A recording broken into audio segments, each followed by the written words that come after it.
మన హరీష్ రావు గారు లాంటి మహనీయులు ఇక్కడ మనకి సిద్దిపేటకి సంరక్షకులుగా ఉన్నప్పుడు ఇక్కడ ఏది సాధ్యం కాదు కనుక మాకు చాలా ఎప్పటికీ ఆశ్చర్యం వేస్తూ ఉంటుంది. ఆయన ప్రతి ఇంటికి అది తన ఇల్లే అన్నట్టుగానే వాళ్ళందరినీ కూడా ఆయన జ్ఞాపకం పెట్టుకుంటాడు. వాళ్ళందరూ కష్టసుఖాలు తనవిగా భావించి తీరుస్తూ ఉంటాడు మహనీయుడు.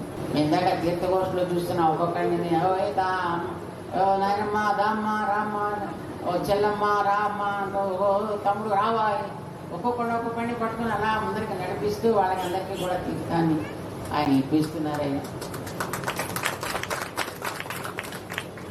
మేము ఎక్కడో విన్నాం మేము రామాయణంలో, రాముడు ఆ ఊళ్ళో ఉంటే ఆ ఊళ్ళో వాడందరూ కూడా రాముడు మావాడే అని అనుకునేవాడు. అలాగే ఈ ఊళ్ళో వాడందరూ కూడా మావారు హరీష్ అన్న అనుకునేట్టుగా ఆయన ఇక్కడ ఉండి ఈ ఊరికి తగినటువంటి సంరక్షణ కలిగిస్తున్నాడు మహానుభావుడైన. చాలా సంతోషంగా ఉంది మాకు. ఆయన ఎప్పుడైనా ఎలక్షన్స్ లాంటివి వస్తే అసలు ఇక్కడెక్కడ తిరగక్కర్లేదు.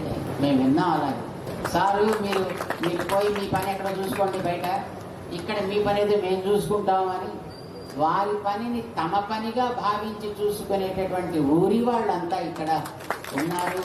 అంత బాగా ఆయన వాళ్ళందరినీ కూడా తన వాళ్ళుగా ప్రేమించి తన మనస్సులో పెట్టుకున్నాడు అంటే మాకు చాలా సంతోషం, చాలా ఆనందం. వారి యొక్క నేతృత్వంలో ఈ ప్రాంతం మరింత బాగా అభివృద్ధి కావాలి అని మేము ఆశిస్తాం.